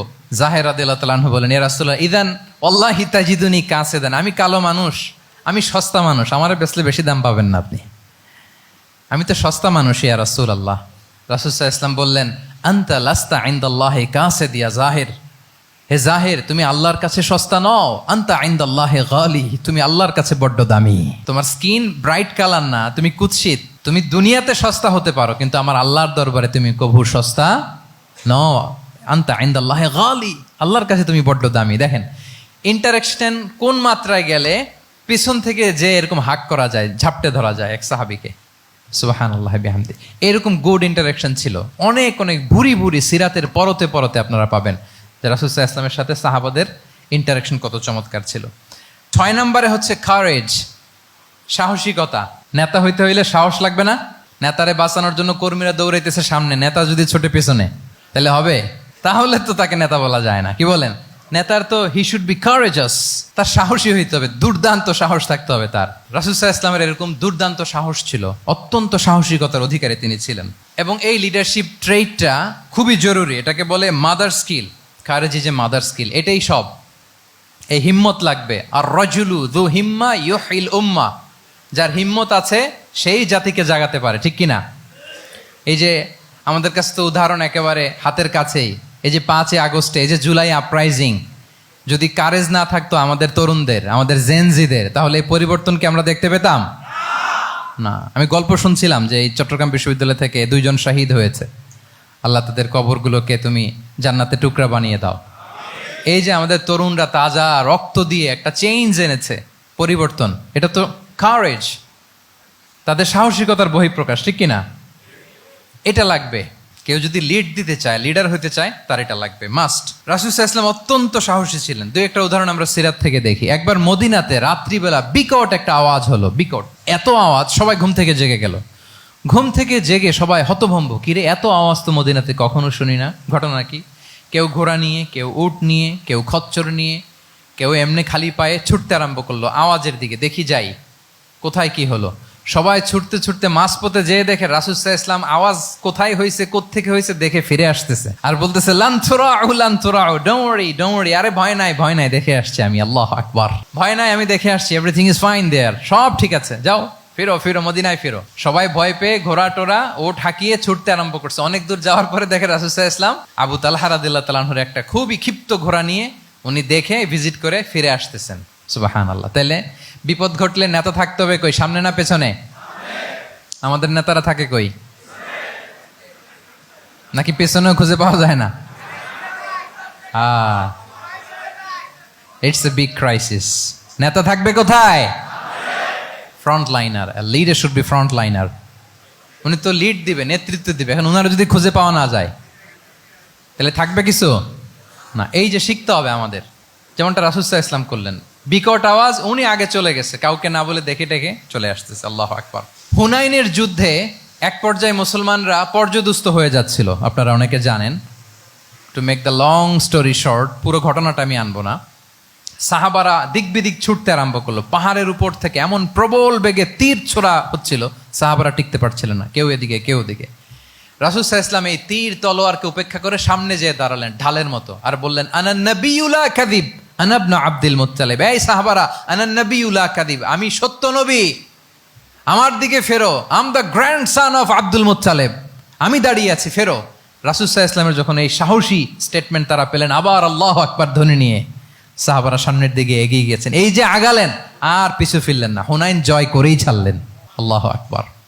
তাহলে ইতিহাসের পরতে পরতে, সিরাতের পরতে পরতে আমরা দেখবো যে রাসূল সাল্লাল্লাহু আলাইহি ওয়াসাল্লাম হি ওয়াজ এ হাইলি কারেজাস, অনেক সাহসী একজন ব্যক্তিত্ব ছিলেন, অত্যন্ত সাহসী পুরুষ ছিলেন। তাহলে নেতা হইতে হইলে তার কি লাগবে? সাহসিকতা লাগবে, তার তো লিড দিতে হবে ফ্রন্ট লাইন থেকে। এবং কাপুরুষতা, ভীরুতা, এটা থেকে রাসূল সাল্লাল্লাহু আলাইহি ওয়াসাল্লাম পানা চেয়েছেন। আল্লাহুম্মা ইন্নী আউযু বিকা মিনাল হাম্মি ওয়াল হাযান ওয়া আউযু বিকা মিনাল আজজি ওয়াল কাসাল ওয়া আউযু বিকা মিনাল জুবনি ওয়াল বুখল। জুবন মানে কি? ভীরুতা, কাপুরুষতা। হে আল্লাহ, আমি ভীরুতা থেকে, কাপুরুষতা থেকে পানাহ চাই। আমরা যেন কাপুরুষ না হই, আমরা যেন ভীরু না হই, আমরা যেন সত্যের বীর সেনানী হয়ে আবু সাঈদের মতো এরকম 2 হাত প্রসারিত করে দাঁড়াতে পারি, ঠিক কিনা? এই যে courageous Abu Sayeed, is the icon of courage of Bangladesh. কি বলেন? এই যে বুক টান টান করে যে হাত 2টা প্রসারিত করে দাঁড়ালো, আল্লাহু আকবার। গোটা বিশ্ব এখন তাকে আইকনিক ফিগার হিসেবে মেনে নিস, কি বলেন? গোটা বিশ্ব তাকে চিনছে, তার জন্য দোয়া করছে। তাহলে courage it's an essential leadership trade, এটা লাগবে প্রিয় ভাইয়েরা। আল্লাহ তাআলা এই কারেজ, এই সৎ সাহস দিয়ে আমাদেরকে ধন্য করুক। 7 নম্বরে হচ্ছে কনফ্লিক্ট রিজলভিং এবিলিটি, বিরোধ নিষ্পত্তি করার মতো যোগ্যতা থাকতে হবে নেতার। অর্থাৎ নেতা হইতে হবে এমন যে বিরোধকে নিষ্পত্তি করে দিতে পারে, মিটমাট করে দিতে পারে, ঝগড়া লাগলে মিটাই দিতে পারে। এটা গুরুত্বপূর্ণ কোয়ালিটি না নেতার জন্য, কি বলেন? রাসূল সাল্লাল্লাহু আলাইহি ওয়াসাল্লামের কিন্তু এটা ছিল, বিরোধ নিষ্পত্তি করা। রাসূল সাল্লাল্লাহু আলাইহি ওয়াসাল্লাম মক্কা থেকে মদিনায় যে 1 ঘন্টায় বছরের পর বছর চলে আসা যুদ্ধ, they use to fight each other, Aws and Khazraj, 1 ঘন্টায় যুদ্ধ থামাই দিয়েছেন। আল্লাহু আকবার। He was a very good mediator and arbitrator. রাসূল সাল্লাল্লাহু আলাইহি ওয়াসাল্লাম অত্যন্ত ভালো মধ্যস্থতাকারী ছিলেন, ভালো মধ্যস্থতাকারী তিনি ছিলেন। তিনি থামিয়ে দিতে পারতেন, বিরোধকে থামাতে পারতেন। আপনারা জানেন যে মক্কা একবার সম্ভবত অগ্নিকাণ্ডের কারণে কাবা ঘর জ্বলে গিয়েছিল, ধ্বংস হয়েছিল, কিছু অংশ নষ্ট হয়ে গিয়েছিল। কাবাকে রিনোভেট করা হয়েছিল, ফলে কাবার একটা কর্নারে যে ব্ল্যাক স্টোন কর্নার, রুকনুল হাজারিল আসওয়াদ, হাজরে আসওয়াদ পাথরকে সরিয়ে রাখা হয়েছিল। এখন কাবা যখন পুনর্নির্মাণ শেষ, ওই হাজরে আসওয়াদ পাথরকে আবার তার জায়গায় রাখা হবে। কিন্তু কে রাখবে? সবাই রাখতে চায়, সব দলের নেতারা বলে আমরা রাখবো। এক দলের নেতা বলে যে আমি রাখবো, এটা অনেক very prestigious and dignified issue, এই প্রেস্টিজ আমরা কাউকে নিতে দিব না। আরেক দলের নেতা বলে না, আমাদের পাওয়ার বেশি, আমরা রাখবো। আরেক দলের নেতা বলে যে না, এটা আমাদেরই। আরেকজন বলে রক্তের গঙ্গা বইয়ে দিব মক্কায়, কিন্তু এই সম্মান হাতছাড়া হতে দেব না। এখন জাতীয় 4 নেতা গেছে 4 দিকে, সমাধান তো নাই। পাথর কয়টা? পাথর তো মাত্র একটা।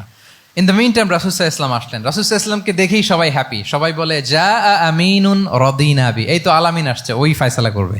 আল্লাহ রাসূল সাল্লাল্লাহু আলাইহি ওয়াসাল্লাম বললেন কি হয়েছে? এই ঘটনা। জাতীয় 4 নেতা বলে এই পাথর নিয়ে তারা নিজেরা রাখবে, কাউকে দিবেন। রাসূল সাল্লাল্লাহু আলাইহি ওয়াসাল্লাম বললেন ঠিক আছে, একটা চাদর নিয়ে আসো। চাদর নিয়ে আসা হলো।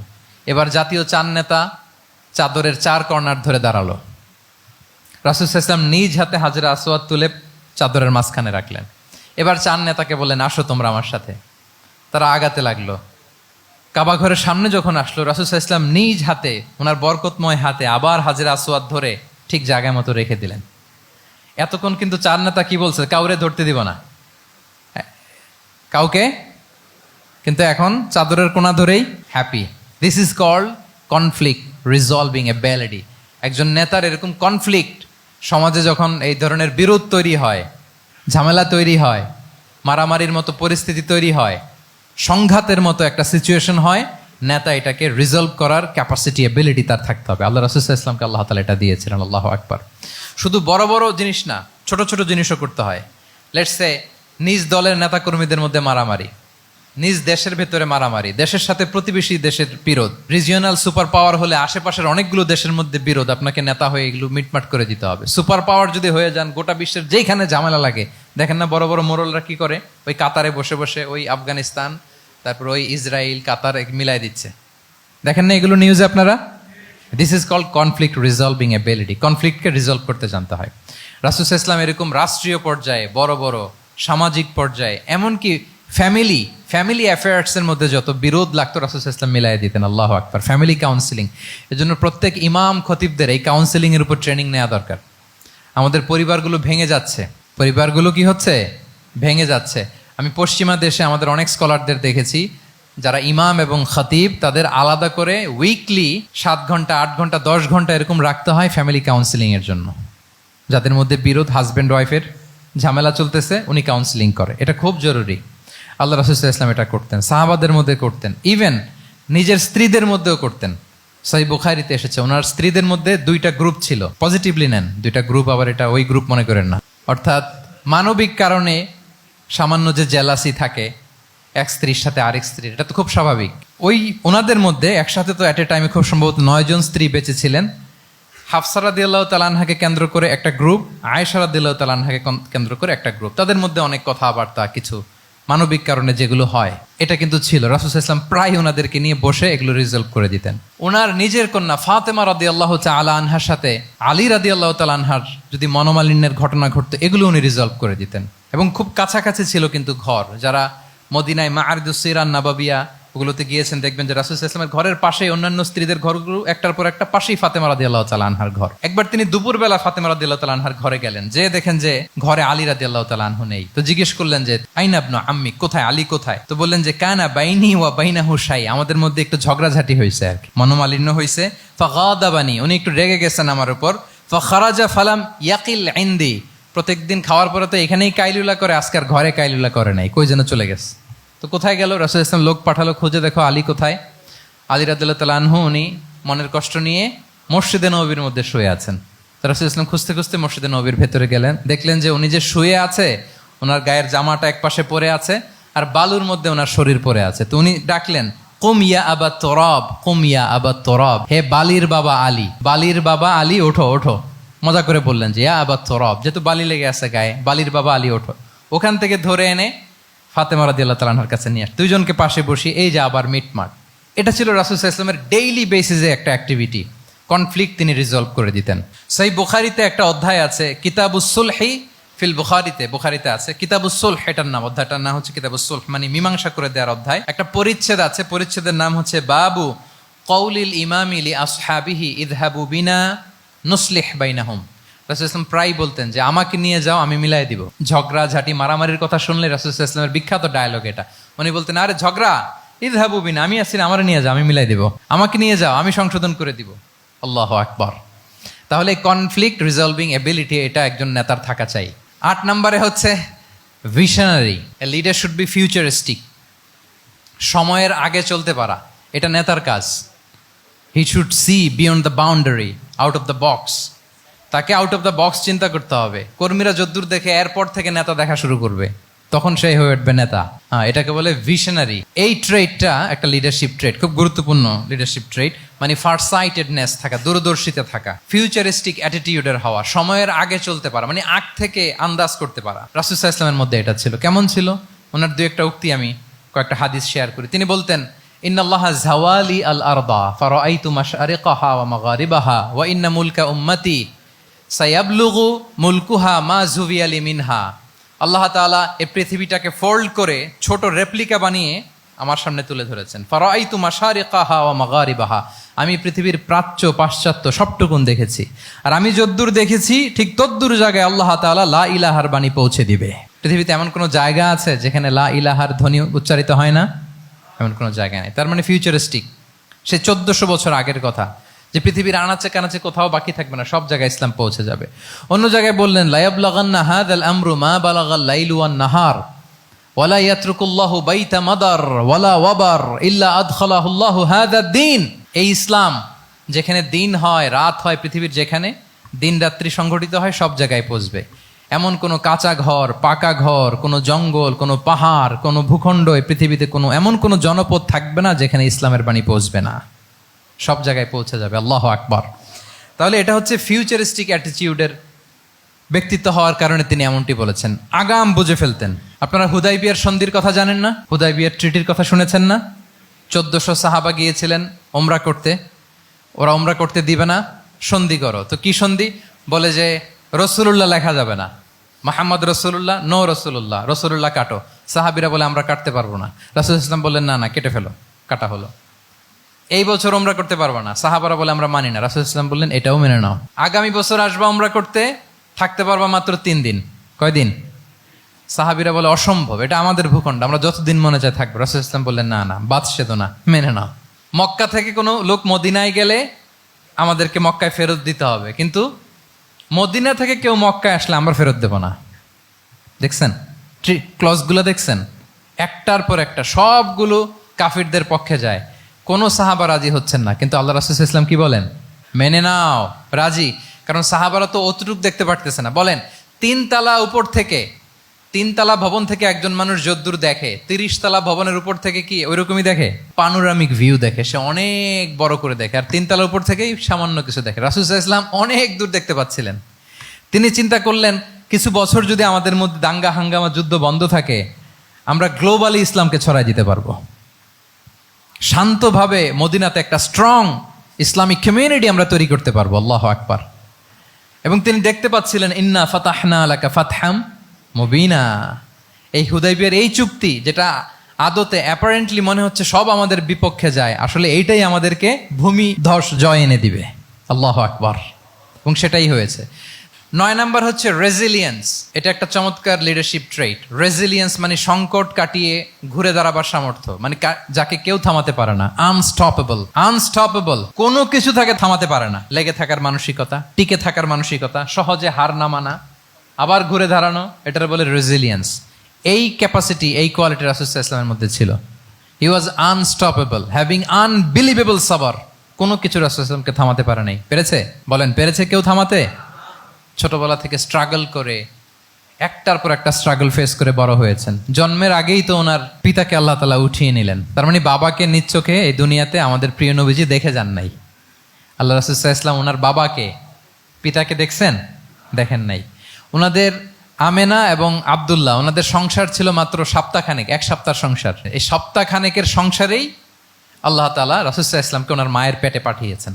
আব্দুল্লাহ চলে গেলেন ব্যবসায়, ফিরে আসার পথে ওখানেই মারা গেলেন, ইয়াসরিবে। তার মানে জন্মের আগেই বাবাকে হারালেন, ইয়াতিম হয়ে দুনিয়াতে আসলেন। এরপরে মাকে হারালেন, এরপরে দাদাকে হারালেন, এরপরে চাচাকে হারালেন। Physically, mentally torture, emotionally traumatise করার যত ধরন আছে কাফিররা করেছে, কোনো কিছু রাসূল সাল্লাল্লাহু আলাইহি ওয়াসাল্লামকে থামাতে পেরেছে? ওনার লাইফ থ্রেট ছিল। হিজরতের রাতে তো আল্লাহ তাআলা বললেন আজই যেতে হবে, না হলে হত্যার ষড়যন্ত্র হচ্ছে, ব্ল্যাক ম্যাজিক করা হয়েছে।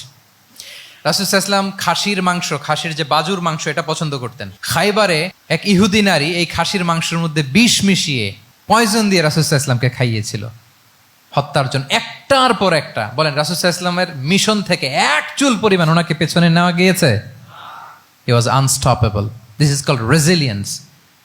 একজন নেতার মধ্যে এই রেজিলিয়েন্ট মানসিকতা থাকতে হবে যে আমাকে কেউ থামাইতে পারবে না, আমরা আমাদের মঞ্জিলে মকসুদে যাবই, এই মেন্টালিটির হইতে হবে। এটা হচ্ছে একটা লিডারশিপ ট্রেট, রেজিলিয়েন্ট। 10 নম্বরে হচ্ছে স্ট্র্যাটেজিক লিডারশিপ।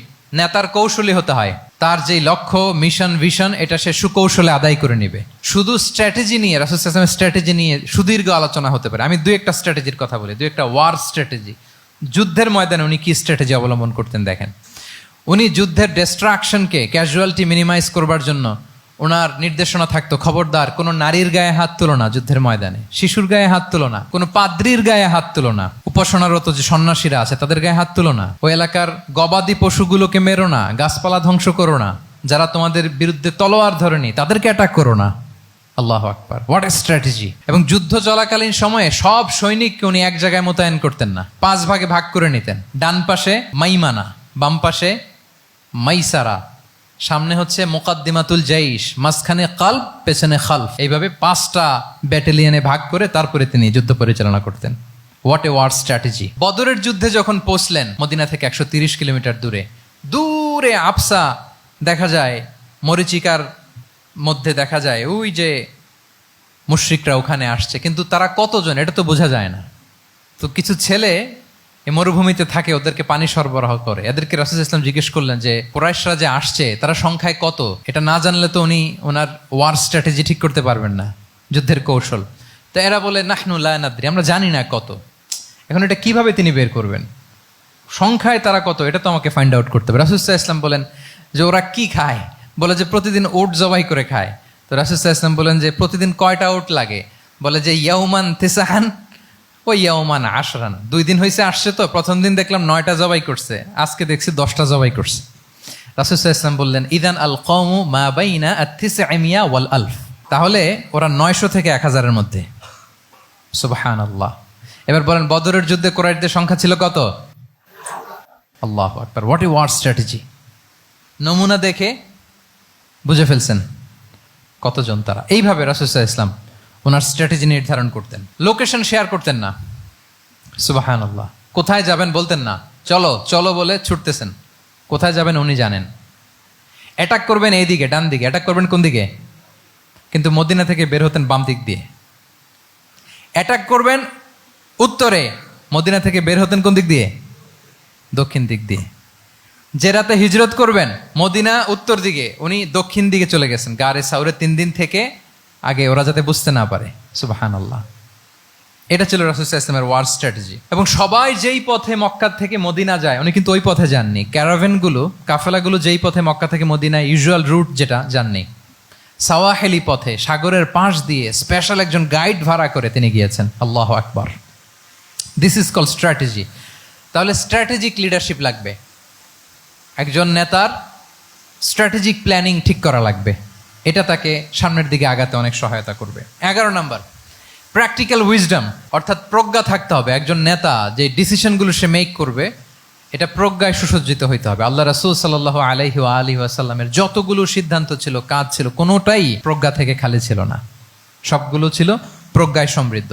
ভুরি ভুরি উদাহরণ হাজির করা যেতে পারে। আমি 2টা উদাহরণ দিই, মাক্কি জীবনের একটা উদাহরণ দিই। রাসূল সাল্লাল্লাহু আলাইহি ওয়াসাল্লাম মক্কাতে নবুয়তের 5ম বৎসরে যখন নও-মুসলিম সাহাবাদের উপর অত্যাচারের মাত্রা মারাত্মক বেড়ে গেল, রাসূল সাল্লাল্লাহু আলাইহি ওয়াসাল্লাম সাহাবাদেরকে হিজরতে পাঠালেন। বলেন তো কোথায় পাঠিয়েছিলেন? সবাই বলুন। আবিসিনিয়াতে, বর্তমান ইথিওপিয়া, ইরিত্রিয়া, ওই এরিয়াতে আবিসিনিয়াতে তিনি পাঠালেন। বললেন যে দেয়ার ওয়াজ এ জাস্ট কিং আসহামা নেগাস। বললেন যে ওখানে আবিসিনিয়াতে যাও, ওখানে আসহামা নামে নাজ্জাশী একজন বাদশাহ আছে, খুব ভালো। তাদেরকে পাঠালেন নবুয়তের 5ম বৎসরে। যেতে লাগলো, এক এক সময় এক এক সাহাবী যায়, যে ওখানে বড় একটা বেস তৈরি হলো, মুসলিম কমিউনিটি তৈরি হলো। এরপর 13 বছর পরে মাক্কি জিন্দেগির 13 বছর শেষ করে নবুয়তে রাসূল ইসলাম কোথায় চলে গেলেন? মদিনায়। মদিনায় যে রাসূল ইসলাম একটা ইসলামী স্টেট তিনি প্রতিষ্ঠা করলেন। 1ম হিজরি যায়, 2য় হিজরি যায়, একটার পর একটা যুদ্ধ যায়, মুসলিম কমিউনিটি বাড়ে, কমপ্লিট ইসলামিক স্টেট হয়ে যায়। কিন্তু ওই আবিসিনিয়া থেকে ওই গ্রুপ আর ফিরে না। নবুয়তের 5ম বৎসরে যে গ্রুপকে রাসূল ইসলাম জাফর ইবনে আবু তালেবের নেতৃত্বে আবিসিনিয়ায় পাঠিয়েছিলেন, তারা মদিনায় কোন হিজরিতে আসছে জানেন? এইটা যদি কেউ উত্তর দিতে পারে তাহলে বুঝবো he is very genius in সিরাত। 9ম, 7ম, মাশাআল্লাহ। কয়জন বলছে? এটা জানতেন কে কে? হাত তোলেন। মাশাআল্লাহ, অনেক জিনিয়াস আছে তো এখানে। হ্যাঁ, লটস অফ জিনিয়াস, মাশাআল্লাহ, মাশাআল্লাহ, তাবারাকাল্লাহ। জি, 7ম হিজরিতে এসেছিলেন জাফর ইবনে আবি তালেবের নেতৃত্বে। এখানে হিকমা, রাসূল সাল্লাল্লাহু আলাইহি ওয়াসাল্লামের উইজডমের ব্যাপারটা হচ্ছে রাসূল সাল্লাল্লাহু আলাইহি ওয়াসাল্লাম আছেন মদিনাতে, একের পর এক কোরআনের আয়াত নাজিল হচ্ছে, আহকামগুলো সাহাবারা প্র্যাকটিস করতেছে, মসজিদে নববী হলো, ইসলামিক স্টেট হলো, বদরের যুদ্ধ হলো, উহুদ হলো, খন্দক হয়ে গেল, সব হয়ে যায়। কিন্তু ওনারা ফিরেন না কেন? ওনারা ফিরলেন সেই 7ম হিজরিতে খায়বার বিজয়ের পরে। এবং যেদিন জাফর ইবনে আবি তালেব আবিসিনিয়া থেকে সবাইকে নিয়ে ফিরলেন, রাসূল ইসলাম এত খুশি হলেন, উনি বললেন বি আইয়িহিমা আনা লা আদরি বি আইয়িহিমা আনা আফরাহ বি ফাতহি খাইবার আও বি কুদুমি জাফর। আজকে কোনটাতে আমি বেশি হ্যাপি আমি জানি না, আমার ভাই জাফরকে পেয়ে নাকি খাইবার বিজয়ের কারণ। আমি কনফিউশনে পড়ে গেছি যে এইটাতে বেশি খুশি হইলাম নাকি ওইটাতে। এর কারণ হচ্ছে রাসূল ইসলাম অপেক্ষা করতেছিলেন যে মদিনা এই স্টেটটাকে আগে ইন্টারনাল এবং এক্সটার্নাল যত থ্রেট হতে পারে সবগুলো থেকে আগে সেফ জোন বানাতে হবে। এমনও হতে পারে মদিনা হাতছাড়া হয়ে যেতে পারে। মদিনা যদি হাতছাড়া হয়, মদিনা থেকেও যদি আমার হিজরত করা লাগে, আমি কই যাব? ওইটারে সেকেন্ড বেস, প্ল্যান বি হিসেবে রেখে দিছিলেন যে জাফর তুমি আইসো না, তুমি থাকো, নতুন নতুন যা আয়াত আসবে আমি সাহাবী দিয়ে এই বিধানগুলো পাঠাবো, ওখানে প্র্যাকটিস করতে থাকো, ইউ উইল বি ফাইন দেয়ার, থাকো, আশা লাগবে না। থাকতে থাকতে 7ম হিজরি পর্যন্ত, খন্দকের যুদ্ধের মাধ্যমে যখন কুরাইশদের 20 দাঁত ভেঙে দেওয়া হলো, 7ম হিজরিতে যখন খাইবার দুর্গ বিজয় হয়ে গেল, now Islam came as a regional super power. রাসূল ইসলাম বুঝলেন আর ইন্টারনাল থ্রেটও নাই, এক্সটার্নাল থ্রেটও নাই, এবার আর কোনো টেনশন নাই। জাফর ইবনে আবি তালেবকে চিঠি পাঠালেন, তিনি বিশাল বাহিনী নিয়ে মুসলিমদেরকে নিয়ে তিনি ব্যাক করলেন মদিনাতে। আল্লাহু আকবার। This is call wisdom, practical wisdom. রাসূল সাল্লাল্লাহু আলাইহি ওয়াসাল্লামের এইভাবে এমন কোনো সিদ্ধান্ত নাই যেটার পেছনে প্রজ্ঞা ছিল না, প্রত্যেকটা সিদ্ধান্ত ছিল প্রজ্ঞায় সুসজ্জিত। আমরা যদি মদিনার একটা উইজডমের কথা খেয়াল করি, খুব সংক্ষেপে বলি, মদিনাতে আল্লাহ রাসূল সাল্লাল্লাহু আলাইহি ওয়া আলিহি ওয়াসাল্লাম, মদিনার সোসাইটিতে মুনাফিক কারা বলেন তো? এটা কি রাসূল সাল্লাল্লাহু আলাইহি ওয়াসাল্লাম জানতেন না? জানতেন কিনা বলেন? এই জানাটা কি ধারণা বেজ, মানে মনে হয় ও মুনাফিক এরকম, নাকি গাইডেড বাই ওয়াহি, গাইডেড বাই রেভেলেশন? স্বয়ং আল্লাহ তাআলা জানিয়ে দিয়েছেন। এরপরও কোনোদিন রাসূল সাল্লাল্লাহু আলাইহি ওয়াসাল্লাম মানুষের সামনে কাউকে মুনাফিক বলে পরিচয় করিয়ে দেন নাই। মদিনার সোসাইটিতে কেউ জানতো না, বুঝতে পারতো আচরণ মুনাফিকের মতো, কিন্তু রাসূল ইসলাম কখনো বলেন নাই যে ও মুনাফিক। কখনো বলছেন? বলেন নাই। চিন্তা করছেন? আমরা তো কথায় কথায় ফেসবুকে মন মতো না হইলে কি লিখি? বেসড অন অ্যাজাম্পশন, আমার মন মতো হয় নাই, ও মুনাফিক। কিন্তু ওহী দ্বারা সুনিশ্চিত হয়েও রাসূল সাল্লাল্লাহু আলাইহি ওয়াসাল্লাম কাউকে মুনাফিক বলে অ্যাড্রেস করেন নাই। আল্লাহু আকবার। কেন করেন নাই? মুসলিম সাহাবারা চটে যাবে, মুনাফিকদেরকে হত্যা করবে, তখন মুশরিকরা, কোরাইশরা, ইহুদিরা কি বলবে? যে মুহাম্মদের অনুসারীরা একে অন্যকে হত্যা করে, কারণ মুনাফিকরা তো অন্য সাহাবীদের মতো তারাও মসজিদে নববীতে এসে রাসূল সাল্লাল্লাহু আলাইহি ওয়াসাল্লামের পেছনে নামাজ পড়তো। অ্যাপারেন্টলি দেখতে তো তারাও মুমিন, দেখতে তারাও কি মুমিন, কখনো রাসূল সাল্লাল্লাহু আলাইহি ওয়াসাল্লাম বলেন না। তবে হুযায়ফা ইবনুল ইয়ামান রাদিয়াল্লাহু তাআলা আনহু নামে একজন সাহাবী, উনি মদিনার গোয়েন্দা বিভাগের প্রধান ছিলেন রাসূল সাল্লাল্লাহু আলাইহি ওয়াসাল্লামের, উনাকে বলে গিয়েছিলেন কারা কারা মুনাফিক, নামের লিস্টটা অ্যাজ এ রেফারেন্স শুধু উনাকে বলেছিলেন, আর কাউকে বলেন নাই। এজন্য ওমরে ফারুক রাদিয়াল্লাহু তাআলা আনহু যখন মদিনার খলিফা, তখন তিনি কেউ মারা গেলে ওনাকে যখন জানাজার ইমামতির জন্য বলা হতো, উনি দেখতেন যে ওই জানাজায় হুযায়ফা গিয়েছে কিনা। যদি হুযায়ফা ইবনুল ইয়ামান ওখানে যেতেন, উনি ওই নামাজের ইমামতি করতেন। আর যদি দেখতেন ওইখানে হুযায়ফা নাই, ওইখানে ওমরও নাই রাদিয়াল্লাহু তাআলা আনহু, আল্লাহু আকবার, তিনি কৌশলে পাশ কাটিয়ে বলতেন অন্য কেউ এই নামাজের ইমামতি করে দাও, আমি যাব না। আল্লাহু আকবার। তাহলে রাসূল সাল্লাল্লাহু আলাইহি ওয়াসাল্লামের উইজডম দেখেন, তিনি কমিউনিটির মধ্যে ইউনিটি ধরে রাখার জন্য কখনো মুনাফিকদের নাম বাই নেম তাদেরকে চিনতেন, কখনো ডিসক্লোজ করেন নাই। আল্লাহু আকবার, দিস ইজ কল্ড উইজডম। 12 নম্বর হচ্ছে, লাস্ট পয়েন্ট হচ্ছে succession management. A good leader produces a good leader, a true leader produces a true leader. একজন ভালো নেতা সে ভালো নেতা তৈরি করে, কি বলেন? একজন যোগ্য নেতা আরো যোগ্য উত্তরসূরি তৈরি করে, ঠিক কিনা বলেন? আমি শুধু নেতা, নেতৃত্বের সব গুণ আমার মধ্যে খালি হাবুডুবু খায়, আমি কাউরে নেতা বানাতে পারলাম না, তো আমি চলে যাওয়ার পরে আমার দল চালাবে কে, আমার দেশ চালাবে কে, এই উম্মাকে নেতৃত্ব দিবে কে? রাসূল সাল্লাল্লাহু আলাইহি ওয়াসাল্লাম নিজে যেমনি অনুসরণীয় নেতা ছিলেন, অনুকরণীয় নেতৃত্ব দিয়েছেন, তিনি এরকম নেতৃত্ব তৈরিও করে গিয়েছেন, ঠিক কিনা বলেন? আল খোলাফা আর রশিদিন আল মাহদিন, তাদের কথা যদি খেয়াল করেন, আবু বকর রাদিয়াল্লাহু তাআলা আনহুর ব্যাপারে তো ওনার প্রচ্ছন্ন কিছু ইঙ্গিতও ছিল। ওনার অবর্তমানে নামাজ পড়িয়েছে কে মসজিদে নববীতে? আবু বকর রাদিয়াল্লাহু তাআলা আনহু। ওনার হজ পালনের আগে হজের জন্য পাঠিয়েছিলেন কাকে? নবম হিজরিতে আবু বকর রাদিয়াল্লাহু তাআলা। এগুলো ছিল প্রচ্ছন্ন ইঙ্গিত। এবং সাকিফায়ে বনু সাঈদাতে ওমরে ফারুক বললেন যে আপনাকেই আমরা নেতা মানি, সবাই এক বাক্যে মেনে নিল। আজও ওই জায়গাটা মসজিদে নববীর এক পাশে সাকিফায়ে বনু সাঈদার বড় সাইনবোর্ড আছে, ওখানে বিকেলবেলা আনসারি সাহাবারা বসে গল্প করতেন। ওই জায়গাতে আবু বকর রাদিয়াল্লাহু তাআলা আনহুর খলিফা নির্বাচনের ব্যাপারটা ঘটেছিল। উনি ওসিয়ত করে গিয়েছিলেন ওমরে ফারুক রাদিয়াল্লাহু তাআলা আনহু খলিফা হবেন। ওমরে ফারুককে যখন অ্যাসাসিনেশন করা হলো, উনি একটা প্যানেল করে দিয়ে গেলেন, সেখান থেকে ওসমান রাদিয়াল্লাহু তাআলা আনহু হলেন। ওসমান রাদিয়াল্লাহু তাআলা আনহুর হত্যা পরবর্তী উদ্ভূত পরিস্থিতিতে আলী রাদিয়াল্লাহু তাআলা আনহু হলেন। একজনের চেয়ে আরেকজন শ্রেষ্ঠ, একজনের চাইতে আরেকজনের মানাকে অসাধারণ, অসাধারণ। এই যে নেতৃত্ব রাসূল সাল্লাল্লাহু আলাইহি ওয়াসাল্লাম এটা জীবদ্দশায় তৈরি করেছেন। যার যেখানে ক্যাপাসিটি দেখেছেন তাকে ওই দিকে উদ্বুদ্ধ করেছেন। যার মধ্যে যুদ্ধের ব্যাপারে জ্ঞান দেখেছেন তাকে যুদ্ধের সেনাপতি বানিয়েছেন। Khalid bin Walid, chief of the Muslim military, মুসলিম বাহিনীর সেনাপ্রধান ছিলেন কে? খালিদ বিন ওয়ালিদ। ওনার দিয়ে কখনো কবিতা লিখতে পাঠাইছেন রাসূল সাল্লাল্লাহু আলাইহি ওয়াসাল্লাম, কিন্তু হাসান বিন সাবেতকে দিয়ে কি করছেন? শুধু কি কবিতা লেখানো, ওনার মিম্বরের পাশে মসজিদে নববীতে আরেকটা মিম্বর বানাই দিয়েছেন, স্টেজ, যে তুমি এখানে দাঁড়িয়ে এমন জ্বালাময়ী কবিতা লিখবে যেন গুজবাম হয় মুসলমানদের, জেহাদের ময়দানের জন্য ঝাঁপিয়ে পড়ে। তাহলে খালিদ বিন ওয়ালিদকে দিয়ে এক কাজ করিয়েছেন, হাসান বিন সাবেতকে দিয়ে আরেক কাজ করিয়েছেন। মুআয ইবনে জাবাল রাদিয়াল্লাহু তাআলা আনহু প্রশাসনিক কার্যক্রম ভালো বুঝতেন। মদিনা রাষ্ট্রের সবচাইতে বড় সিনিয়র আমলা ছিলেন মুআয ইবনে জাবাল, ইয়ামানের গভর্নর করে পাঠিয়েছেন। ওনার এটাতে যোগ্যতা ছিল। যার যেখানে তিনি প্রতিভা দেখেছেন ইসলামের কল্যাণে, রাসূল সাল্লাল্লাহু আলাইহি ওয়াসাল্লাম ওই প্রতিভাগুলোকে কাজে লাগিয়েছেন। এইভাবে ওনার সাকসেশন ম্যানেজমেন্টকে উনি গড়ে তুলেছেন। ফলে ওনার পরবর্তীতে বছরের পর বছর ইসলামী নেতৃত্বের হাল ধরতে মুসলিম উম্মার বেগ পেতে হয় নাই, ঠিক কিনা বলেন? তাহলে a good leader, a true leader produces a good leader. একজন সফল নেতা সে এরকম আরো আরো অনেক সফল নেতৃত্ব তৈরি করে যায়, তাহলেই তার নেতৃত্ব সামনের দিকে আগাতে থাকে। 12টা জিজ্ঞেস করলে বলা যাবে? হ্যাঁ, নোট করে রাখছেন বোধহয় না? খুব খুশি হয়েছে আমি, মাশাআল্লাহ। শ্রোতা যদি ভালো হয়, শ্রোতা যদি দেখি যে না আমার সাথে সাথে মাথা নাড়ায়, রেসপন্স করে, উত্তর দেয়, তখন কথা বলতেও ভালো লাগে। মানে এত গরমের মধ্যে, এত কষ্টে, অল আর সোয়েটিং, বাট এত মনোযোগের সাথে আপনারা শুনেছেন। আল্লাহ তাআলা আপনাদেরকে কবুল করুক। যুগোপযোগী নেতৃত্ব তৈরি করবার জন্য রাসূল সাল্লাল্লাহু আলাইহি ওয়াসাল্লামের এই যে লিডারশিপ ট্রেট, লিডারশিপ ফিচার্স, লিডারশিপ কোয়ালিটি, ওনার যে নেতৃত্বের ধরন আমরা জানলাম, এগুলো থেকে আমাদের অনেক শেখার আছে, অনেক নেয়ার আছে। আমরা চাইবো আমাদের আগামী নেতৃত্ব আল্লাহ রাসূল সাল্লাল্লাহু আলাইহি ওয়াসাল্লামের লিডারশিপ ট্রেট থেকে উপকৃত হবে। তারা এগুলো স্টাডি করবে, এখান থেকে তারা তাদের নিজেদের নেতৃত্বকে সাজাবে। আল্লাহ তাআলা আমাদের সবাইকে কথাগুলো বোঝা আর আমল করার তৌফিক দান করুক। আমি আবারও মিনার চট্টগ্রাম বিশ্ববিদ্যালয়কে অন্তরের অন্তঃস্থল থেকে শুভেচ্ছা জানাই এরকম চমৎকার প্রোগ্রামের আয়োজন করবার জন্য। ইউনিভার্সিটি অথরিটিকে আমি শুভেচ্ছা জানাই এবং আমার মাথার তাজ সম্মানিত শিক্ষক মণ্ডলীকে শুভেচ্ছা জানাই এবং প্রিয় শিক্ষার্থী বন্ধুদেরকে আবারও প্রাণঢাল অভিনন্দন জানিয়ে রাসূল সাল্লাল্লাহু আলাইহি ওয়াসাল্লামের নেতৃত্বের উপর প্রফিটিক লিডারশিপ টপিকে এই আলোচনা আমি এখানেই শেষ করছি। হাদা মা ইনদি ওয়াল ইলমু ইনদাল্লাহি আলাইহি তাওয়াক্কালতু ওয়া ইলাইহি উনীব। ওয়াসসালামু আলাইকুম ওয়া রাহমাতুল্লাহি ওয়া বারাকাতুহু।